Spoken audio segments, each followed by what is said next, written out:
اسلام زندہ ہوتا ہے ہر کربلا کے بعد۔ محترم بزرگوں اور دوستوں، قرآن مجید فرقان حمید کی ایک آیت تلاوت کی۔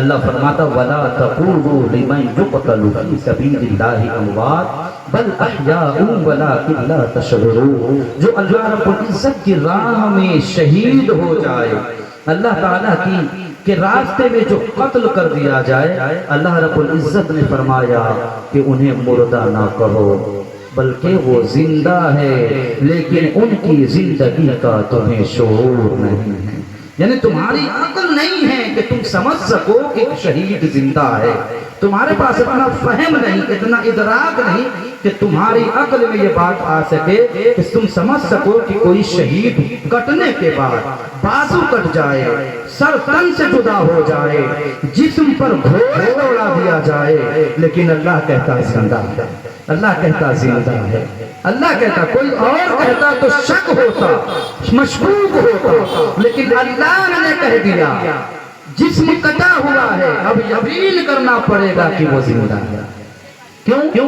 اس لیے کہ وہ اللہ کی یاد میں اعلی کلمت الحق کے لیے اپنی جان گوا دیتا ہے، تو ایسے کے لیے اللہ فرماتا ہے کہ وہ زندہ ہے لیکن تم سمجھ نہیں سکتے، تم سمجھ نہیں سکتے۔ اچھا، دنیا کے انسان عام طور پر جب کسی کا قتل کیا جائے، جب کسی کا آپریشن ہوتا ہے، ڈاکٹر اسے بے ہوش کر دیتا ہے یا اس جگہ کو سون کر دیتا ہے، اور پھر ڈاکٹر اس کو چیر دیتا ہے، بعض اوقات جسم کے ٹکڑے کر دیتا ہے، پیٹ کی آنتیں باہر نکال دیتا ہے، بسا اوقات دل کے آپریشن میں دل باہر نکال دیا جاتا ہے، پھر اسے اس کی جگہ پہ رکھ دیا جاتا ہے۔ ڈاکٹر سے پوچھو، سائنس کہتی ہے کہ وہ انجیکشن میں اتنی طاقت ہوتی ہے کہ انسان کے درد کو ختم کر دیتا ہے، وہ انجیکشن انسان کے درد کو ختم کر دیتا ہے۔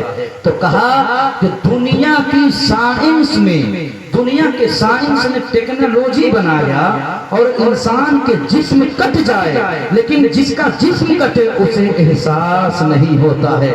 کیوں؟ کیونکہ اس کا ہوش نہیں ہے، ہوش میں ہوتا تو اسے زخم کا احساس ہوتا۔ تو کہا شہید ہونے والا، شہید ہونے والا کوئی ٹیکنالوجی کی وجہ سے انہیں بے ہوش نہیں کیا جاتا ہے، بلکہ وہ جاگتی ہوئی آنکھوں سے اپنے اوپر تلوار چلتے ہوئے دیکھ رہا ہوتا ہے، لیکن اس کا ہاتھ کٹ رہا ہے، زخم کا احساس نہیں ہوتا ہے، گردن کٹ رہی ہے، زخم کا احساس نہیں ہوتا ہے۔ اس لیے کہ دنیا میں جب بے ہوش ہو جائے، عقل نہ ہو، ہوش نہ ہو، تو زخم کا احساس نہ ہو، جب شہید ہو رہا ہوتا ہے اس کے دل میں صرف اللہ اور اللہ کے رسول کی یاد رہ جاتی ہے۔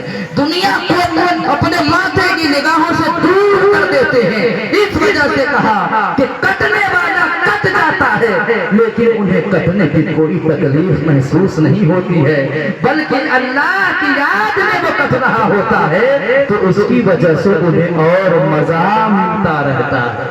محبت سے بولو سبحان اللہ۔ اللہ کی یاد میں کٹنے والا تکلیف میں نہیں ہوتا ہے بلکہ مزے میں ہوتا ہے۔ حدیث پاک سنا کے میں آگے بڑھتا ہوں۔ حدیث پاک کا لفظ ہے، میرے نبی ارشاد فرماتے ہیں کہ جنت میں رہنے والا آدمی کوئی ایسا نہیں ہے کہ وہ یہ تمنا کرے کہ ہم جنت سے باہر جائیں، یا کوئی جنتی یہ تمنا نہیں کرے گا کہ ہم پھر دنیا میں جائیں، لیکن شہید وہ یہ تمنا کرے گا۔ کیا تمنا کرے گا؟ میرے نبی ارشاد فرماتے ہیں جو دنیا میں شہید ہو کے جنت میں جائے گا وہ اللہ رب العزت کی بارگاہ میں تمنا کرے گا، اور وہ تمنا نہیں کریں گے، اس لیے نہیں کریں گے کہ دنیا میں جنت کے لطف کے برابر کوئی بھی ایسا کام نہیں ہے کہ دنیا میں مزہ ملتا ہو، کھانے میں، پینے میں، رہنے میں، سہنے میں جتنا مزہ جنت میں ہے دنیا میں نہیں ہے۔ اس لیے جنتی کو جنت میں مزہ مل رہا ہوگا تو وہ خواہش ظاہر نہیں کرے گا کہ ہمیں جنت میں دنیا میں بھیج دے، لیکن اتنی ساری نعمتوں کے باوجود شہید کہے گا اے مولا، اے میرے پروردگار، ہمیں پھر سے دنیا میں بھیج دے، اور پھر وہ بتا کر دے کہ ہم تیرے نام پہ اپنا گلا کٹوائے، اور پھر یا اللہ ہمیں بار بار دنیا میں بھیج۔ روایت میں آتا ہے میرے نبی فرماتے ہیں کہ جنتی 10 مرتبہ یہ عرض کرے گا کہ اے مولا جتنا مزہ شہید ہونے میں، گردن کٹوانے میں، حق کی لڑائی لڑنے میں، جتنا مزہ زخم کھا کر کے انتقال کرنے میں ہے، اے مولا اتنا مزہ تیری اس اتنی بڑی نعمت جنت کے اندر میں اتنا مزہ نہیں ملتا ہے جتنا مرا شہید ہونے میں۔ تو یہ مزے کی چیز ہے، شہادت کیا ہے؟ مزے کی چیز ہے۔ اسی لیے ہمیں آرزو کرنی چاہیے کہ اے اللہ ہمیں مرنا تو ہے لیکن اس حال میں مار کہ وہ شہید والی موت ہو جا، جیسا کہ امام پاک کو ہوئی تھی۔ محترم بزرگوں اور دوستوں، آج کے بیان میں حضرت امام مسلم بن عقیل کی شہادت پڑھوں گا، حضرت ہانی بن عروہ کی شہادت کو پڑھوں گا۔ اسی لیے ہم نے شہادت کے حوالے سے قرآن پاک کی آیت کا ٹکڑا تلاوت کیا۔ اللہ فرماتا اللہ کی راہ میں اگر کوئی قتل کیا جائے انہیں مردہ نہ کہو بلکہ وہ زندہ ہے۔ محترم بزرگوں اور دوستوں، حضرت اس مسلم بن عقیل کی شہادت کی تفصیل سمجھتے ہیں۔